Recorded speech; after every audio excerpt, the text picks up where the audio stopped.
Okay, so this is part 2 here. Let me write it here, part 2 of 4.7. And this is about a matrix A. So we have a matrix A here, and I'll take an example very shortly. And we are going to associate to it 3 different vector spaces. And they're called the null space, the row space, and the column space. Well, the null space I discussed already briefly in the previous video. The null space of A is just, you look at the homogeneous system of equations and you look at the solution set. So that's the solutions of the homogeneous system of equations.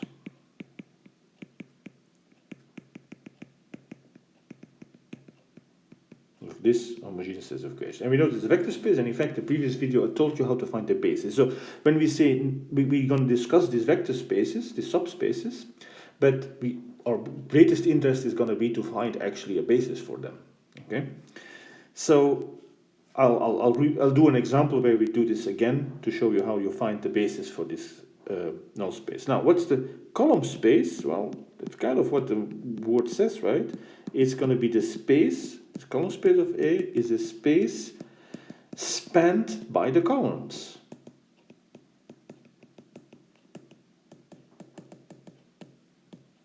And then you can guess what the row space is, right? And the row space of A is the space spanned by its rows.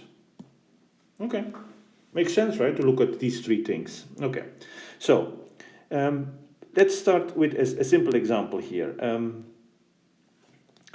Let's take A to be a 2 by 2 matrix, 1, 3, 2, 6.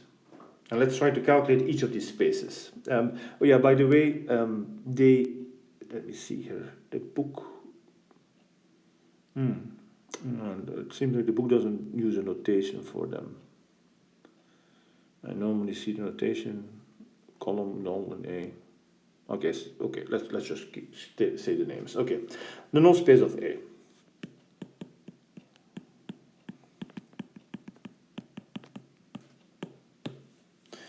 We discussed this last time. What it means is you take this matrix and you row reduce it. Echelon reduced. Okay, so what we're going to do is row reduce.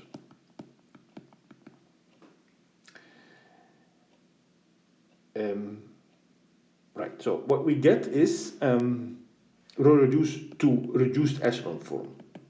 Let me make this very explicit what I mean here. So we have here our pivot, and so with the row operation I'm going to do is row 2 minus 2 times row 1. Okay, so I get 1, 3. So remember, there is actually this homogeneous system. That means the columns are zeros. Let me write them so that you see that they are there, but of course there's nothing happening there. And so if I now subtract, so I multiply this negative 2 and add it there, so I get 0, 0, and 0 there. So we see analyzing this thing, of course, is very simple. There's a 1 pivot, that's the pivot variable, and there's 1 free variable, that's the free variable. And then we've seen, so this was, I don't know, x and y say, sometimes x1 or x2. So okay, that's what x1 and x2. So this means that x1 is equal to minus 3 times x2. Okay, that's this first equation, and of course there's nothing for the next one. So in other words, x2 here is the blue, is the free variable, so let me write it that. And now how do we find everything? What we do is we look at the column consisting of the solutions. So that is minus 3x2 and x2. Remember, the pivot variables can be expressed into the free variables, and the free variables, this last one, is just itself. That's how we get these values. And then we factor out the free variables in as many as there are. In this case, only 1. So it is actually this. And what is the conclusion now? That this here is a basis for the null space. So basis of the null space is the column minus 3, 1. Or if you want, of course, this corresponds to the vector minus 3, 1. Okay, if you think of this, of course, we think of this as in our square, vectors in our square, solution in our square, xy, or x1, x2, and then these are the coordinates that of the endpoint of that vector. Okay. So this is a basis. We haven't seen that many bases yet, but here you see an example of a space that has one single basis element, and so every outer vector is just a multiple of that, right? So here x2 here is now whatever multiple you want. So that's a very simple case. So that's the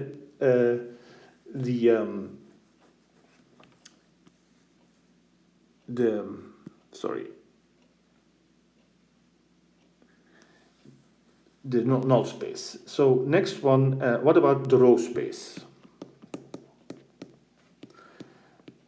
So let's write down what I mean with the row space, right? I said it was the space generated by the rows, spanned by the rows. So the row space in this case will be the span of the two vectors that you get by taking the rows.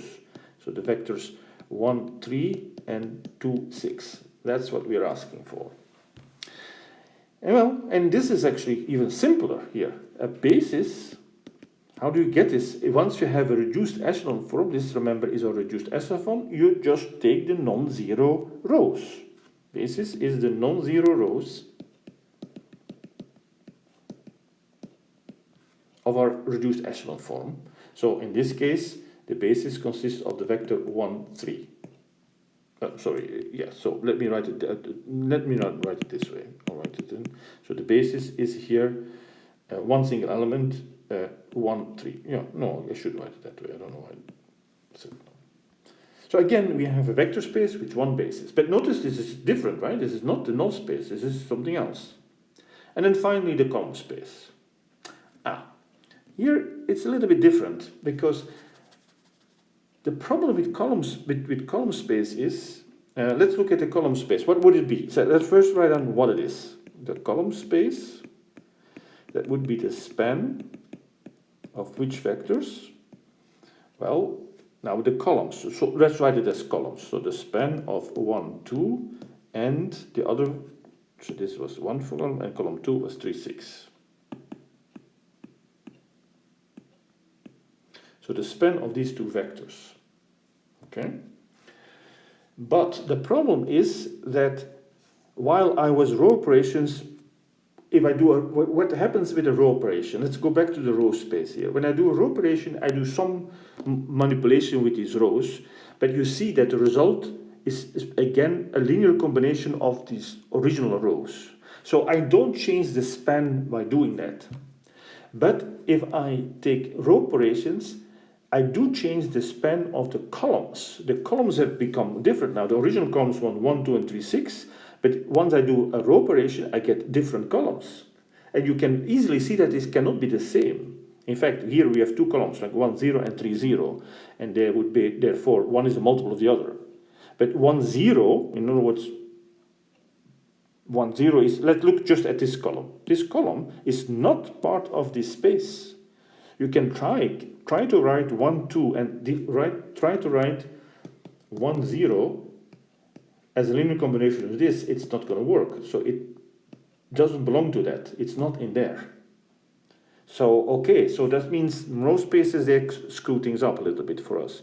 So there are some ways out. One thing is actually, notice that the column space of A is the same as the row space of its transpose. Think a little bit about that, but I'm not going to use that. So I'm leaving that as a possibility. If you want to think about it, explore it. There's a book also expands a bit on it. But what I do know is that what I'm looking for is a basis, right?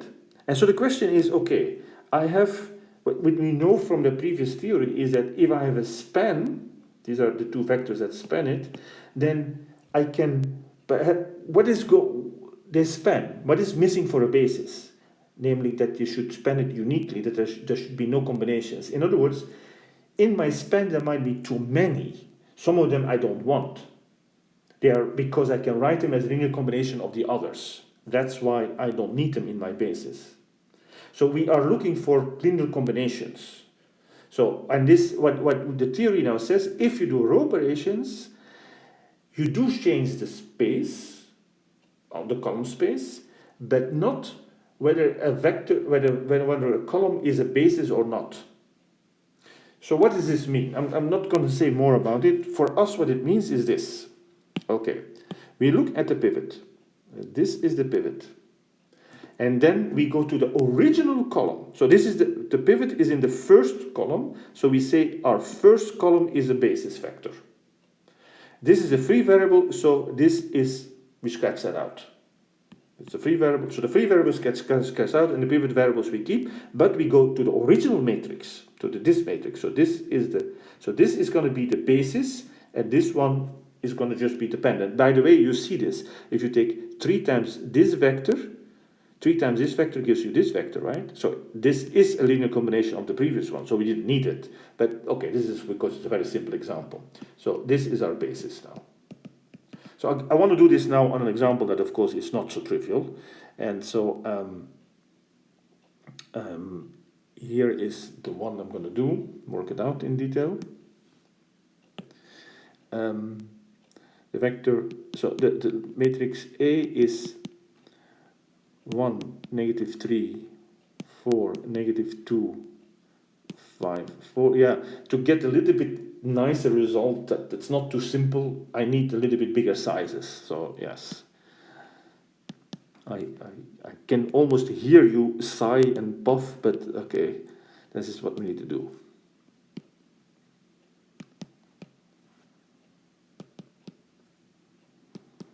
I'll try to copy it this time correctly, because last time I copied it wrong was luckily not a problem, but sometimes if you take the wrong numbers, it can blow up in your face. Okay, so well, let's calculate everything. But you know, everything really comes always back to this row reduction. Okay, so I'm going to start row reducing. So, and then as I go, I can gather information that I need. Okay. Remember, we are trying to do 3 things at the same time: null space, row space, column space, and more correctly, we are trying to find the basis of these 3 subspaces or spaces. Okay. So we're going to row reduce. We look for the first non-zero column, which is the first one, and we have already a pivot. Yay! So we can do row 2 minus 2 times row 1, row 3, same thing. And then row 4 is just adding. Okay, so we get. I hope by now everybody knows that the only operators that you can do, row operations, is this kind. Don't multiply rows with each other, don't divide them, don't add a constant to a row or something like that. Be careful, right? Okay, so here we get 1, -3, 4, -2, 5, 4, 0. So I'm multiplying this. Let's do this here. Keep track of what I'm doing here. -2. So 0, negative, that is going to be 0. -2, that's going to be 1. 4, that's going to be 3. -2, that's going to be -2. -8 plus 2 is -6. Okay. And then the second one is also with -2. So 0, 0. That's going to be also 1. That's going to be also 3, because same, of course. -10 plus 9 is -1. -8 plus 7 is -1. Okay. And then the last one is, I do it a little bit different color. I have to just add, these guys. Okay, I'm going to go black again. So that's 0, 0, 0, 0, 0. Oh, I like this. 0. Yeah.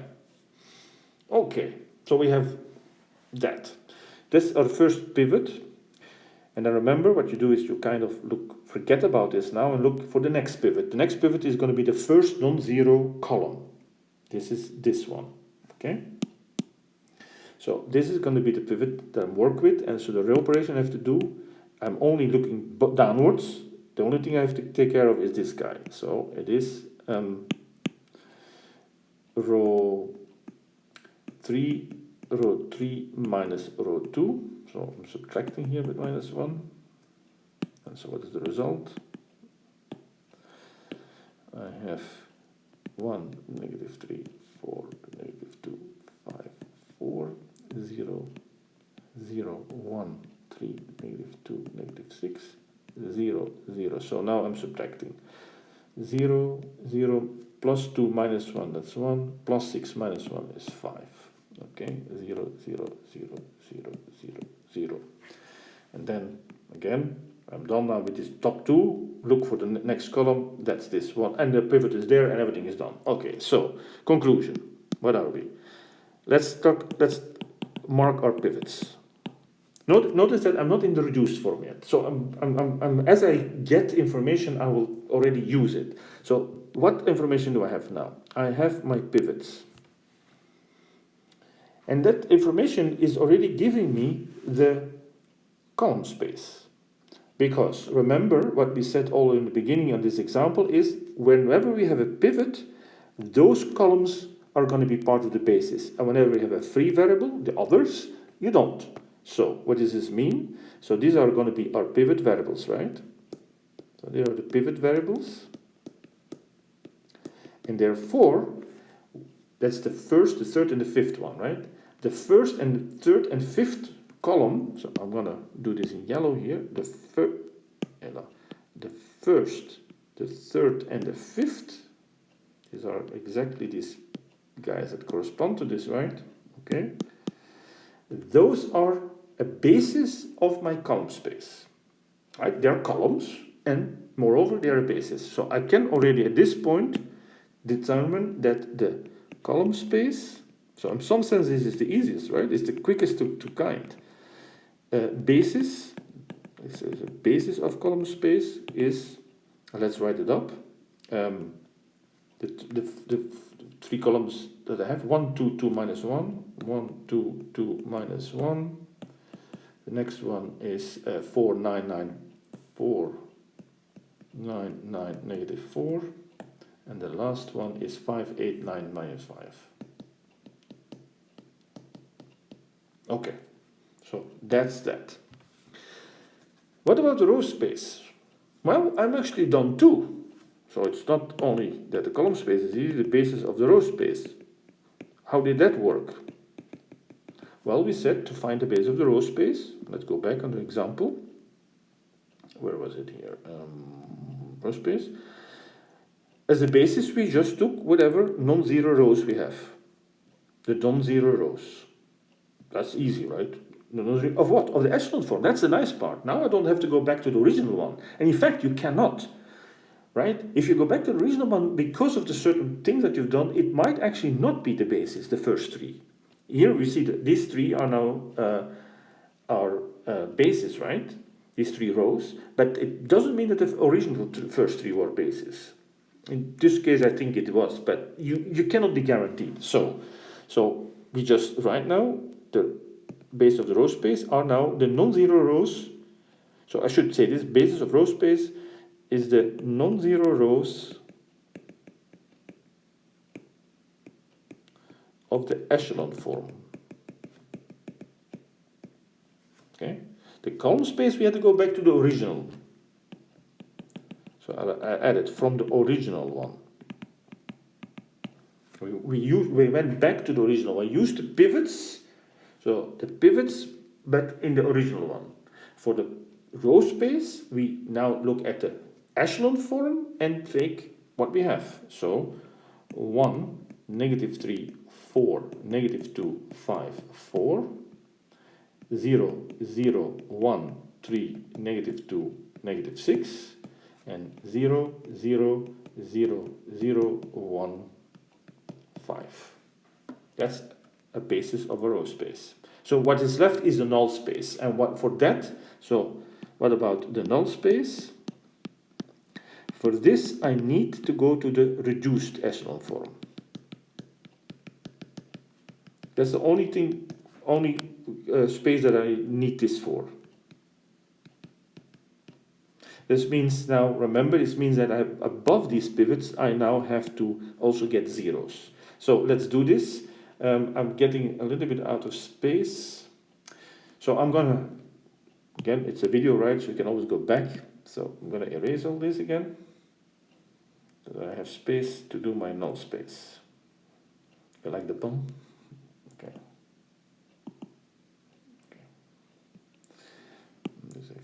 2.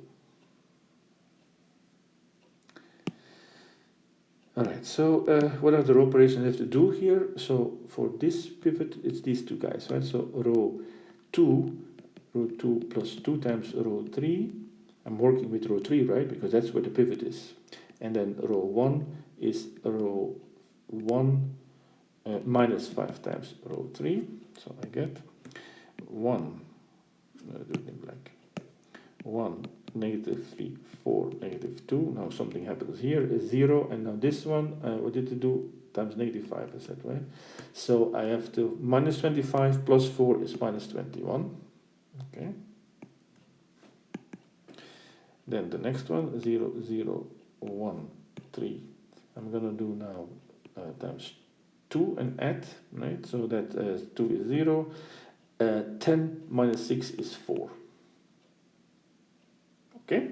And then I have 0, 0, 0, 0, 1, 5. Why don't I want 0 there? Because it's not a pivot. Okay? Just pointing out things that sometimes confuse people, but what this means is this is what I want to see.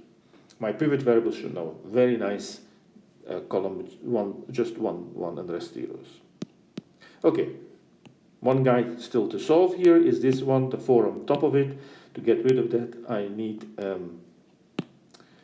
row.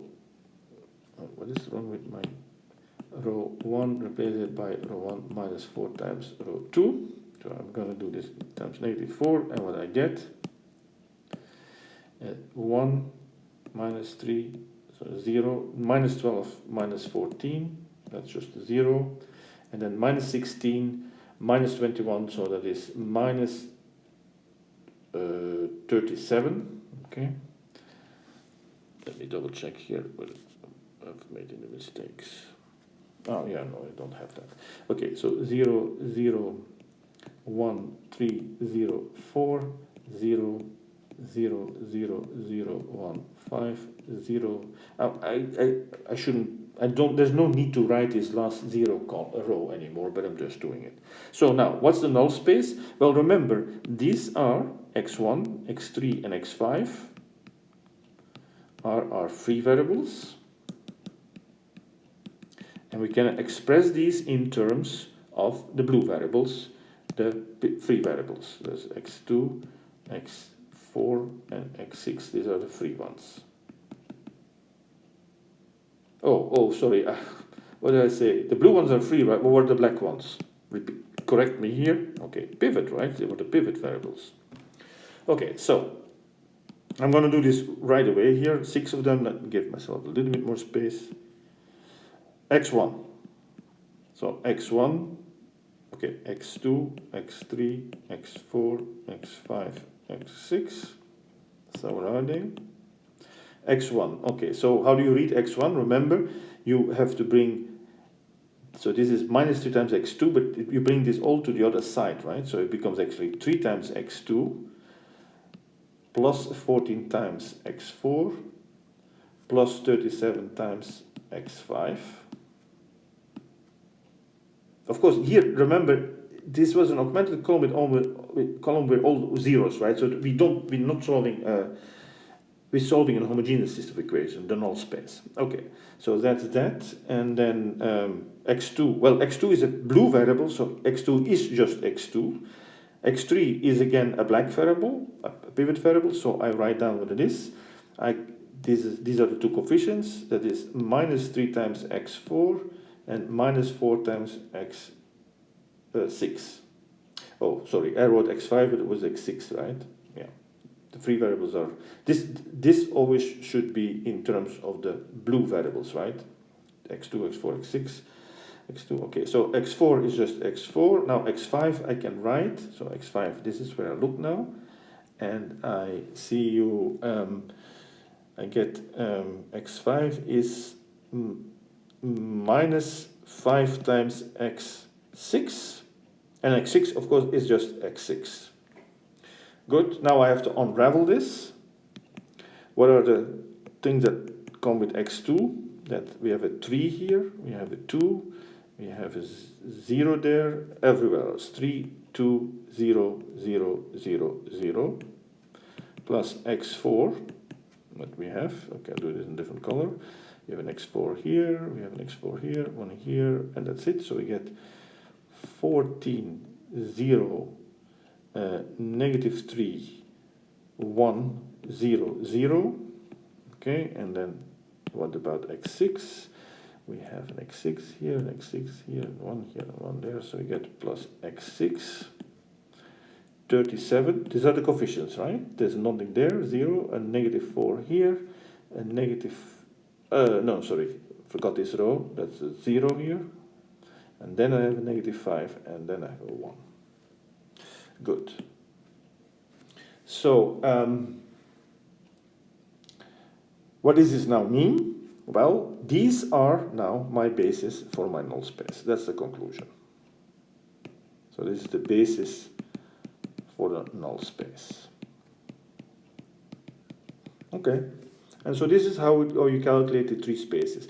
Now I want to remark one thing. So remember, for the columns, the row space, we said it's the non-zero rows in the reduced form, right? So we wrote that down. Oh, I erased that, right? And so in other words, these were the three rows, the non-zero rows of this one. But what about the next one? Well, that's also a reduced, it's also an echelon form. It was actually the reduced echelon form. This is the reduced echelon form. No, where is my reduced echelon form? Right, this one, right? Yeah. Sorry, this, so I'm pointing, this was my original, this was the echelon form. Let me write that here, because we had really an echelon here, and this was the reduced echelon form. And this one was an intermediate one. Okay. Now, any of these intermediate ones, you can also take the non-zero rows, and there also will be a basis, a different basis, because there are many bases for a vector space in general. So we can have many choices of bases. And so the original basis that I was listing were these three rows, but I could also have taken these three rows. And there's a slight advantage, of course, because these three rows have more zeros in them. That's the only thing I wanted to point out here. Okay, so that's everything that I want to do. Perhaps it is a little bit complicated, so I will do one more example. I'll do which example do that? I don't want to do twice the same, right? Obviously. Where was the one that I did? Oh, that's the one I just did. Okay. Here. Okay. Yeah. Right. Sorry. It's an example, but it's also an example that helps us with something else. So far we have done dealing by the spaces of a matrix. But now you could ask even a more general thing. What about the span of any vectors? So, okay, I'm going to work in R4, and I'm going to look at the following 6 vectors. So quite a lot. 1, 2, 2 minus 1. V2 is 4, 9, 9, negative 4. V3 is 5, 8, 9, negative 5. V4 is negative 3, negative 6, negative 6, 3. V5 is negative 2, negative 1, negative 1, 2. And then V6 is 4, 2, 7, negative 4. So I would like to know the span of these vectors. Let me just be a little bit, write it like that, okay? What's the span? Okay, it's in R4, so it could be the whole thing, it could be less than that. I cannot tell, right? But for one thing I know, there must be linear dependence because there are too many of them, right? The most, you could have 4 linear independent ones in R4. We discussed this last time. So definitely there are going to be relations, but what, we don't know yet. And so how am I going to solve this? So, well, what I want really is, the question is really, can I actually find a basis for this span, for this thing? And we have already noticed, what I mentioned this before, this means that some of these are not necessary. So I would like to take a basis starting from these guys. So how do we do this? Well, you form a matrix again, and the matrix are the columns.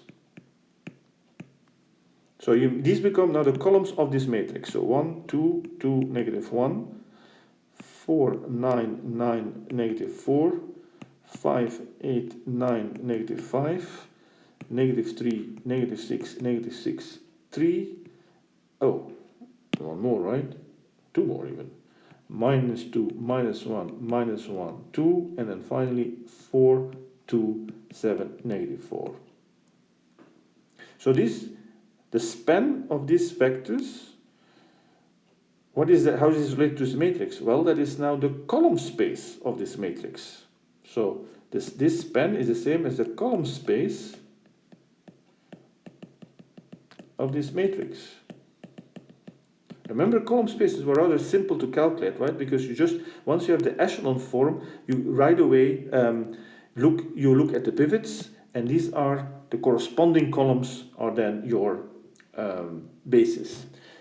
So that's why I take the column space. Of course, I could also make them rows and then look for the row space, but it's easier to do the column space. So and that's what we normally do. Remember, vectors become columns. So what now? I also have the column space of this matrix. Now I cheated a little bit, right? Because look, that's the matrix that I originally had.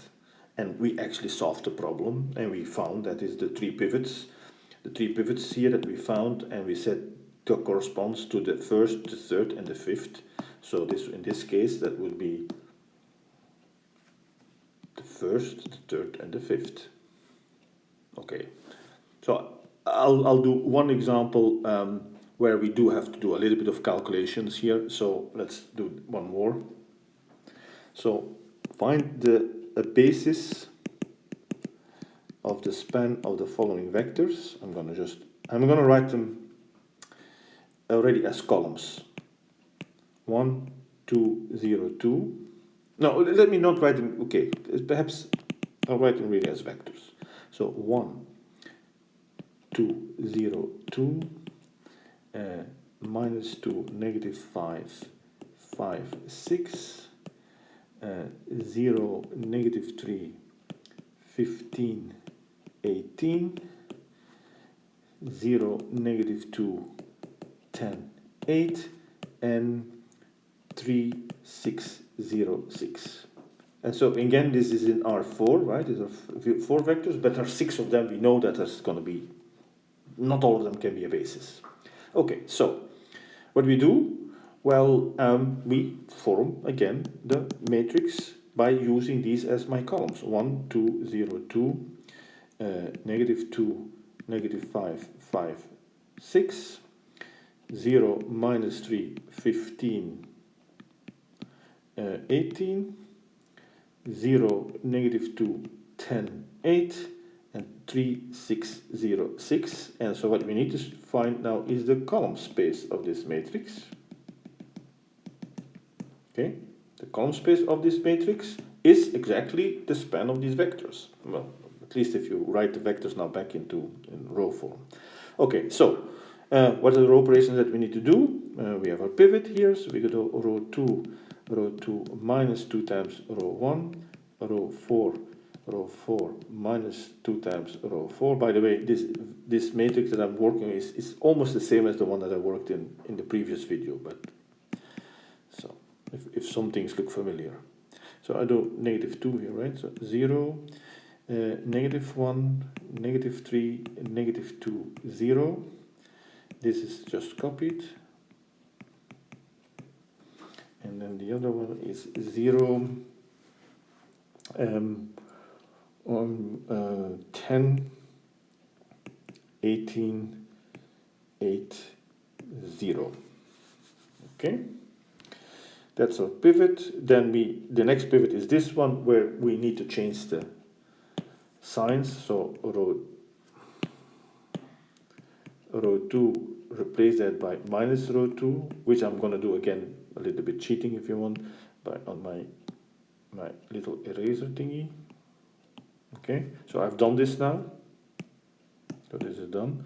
Okay, so I have now a pivot. This is now my pivot, and the row operation that I need to do is row, get these two guys 0, right? Okay, that is row 3 minus 5 times row 1, and row 4 minus 10 times row 1. Did I do this right? I said it should be familiar, but it doesn't look too familiar to me anymore. But okay, I guess that's what it is. Okay, stop. Get this blank. 1, negative 2, 0, 0, 3. Wait, guys. Wait. I should have 6 of them. Why do I have only 5? Oh, no. Oh, 5. No, 5. For some reason, at some point I said 6, but there's only 5 of them. Yeah, okay. I thought I was missing something. 0, 1, 3, 2, 0. Okay, so times negative 5 and then add it up. So 0, 0. Negative 15.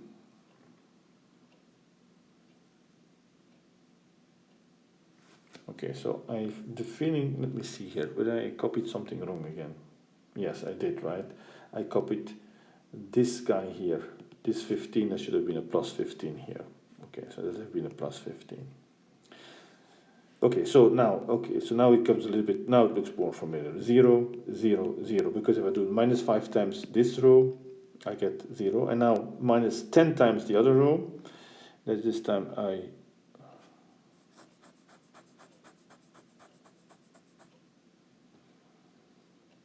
have the feeling that I still have copied something wrong, right? Let me double check here. Sorry, guys. Because I don't want to get something ugly out here. Okay, no. I think I'm right. No.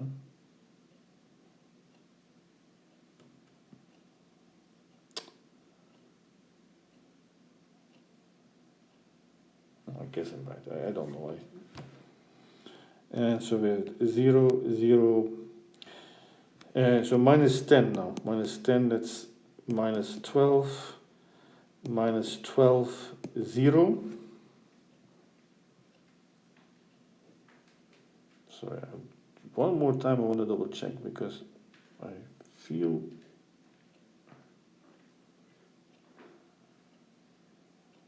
No? Okay, it's what it is. Okay, sorry.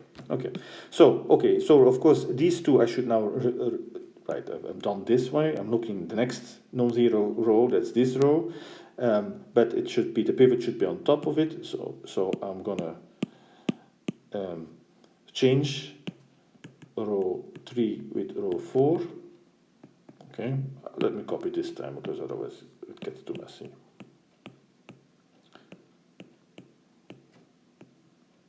Oh, do I need to do this? Oh, yes, sorry, sorry, I was a little bit...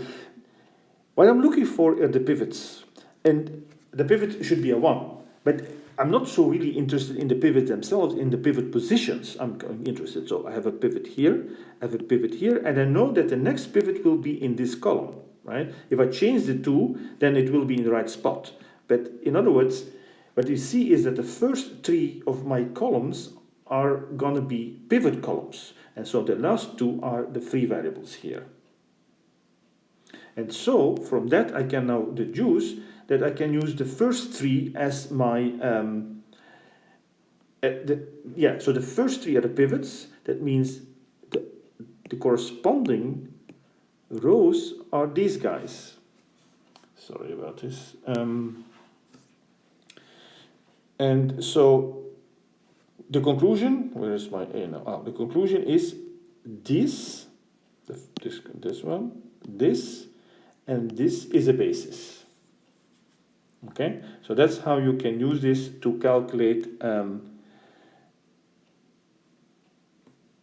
the basis of a space.